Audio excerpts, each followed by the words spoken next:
আসসালামু আলাইকুম। আহ, আমি এখন দেখাবো যে কিভাবে কাস্টমার রিপোর্টগুলো দেখতে হয়।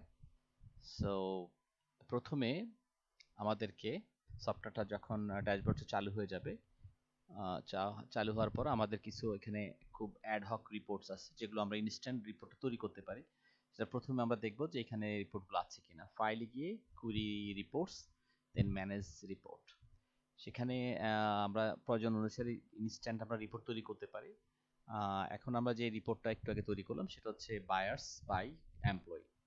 আমরা যদি এখানে ক্লিক করি তাহলে আমরা সেই রিপোর্টটা দেখতে পাবো। সো আমরা দেখতে পাচ্ছি যে দিচ্ছে বায়ার্স আর হচ্ছে এমপ্লয়ি।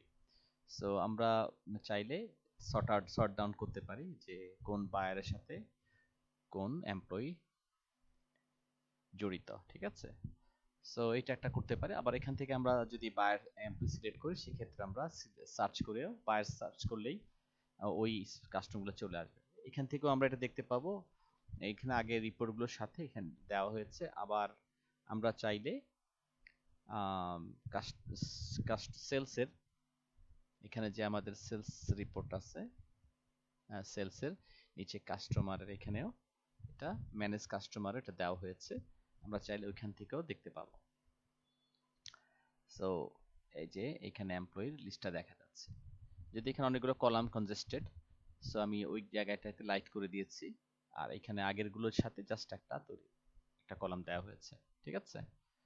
সো আর যদি কোনো ইম্পর্টেন্ট রিপোর্ট থাকে স্যারকে জানালেই হবে। ওকে, ধন্যবাদ। আসসালামু আলাইকুম।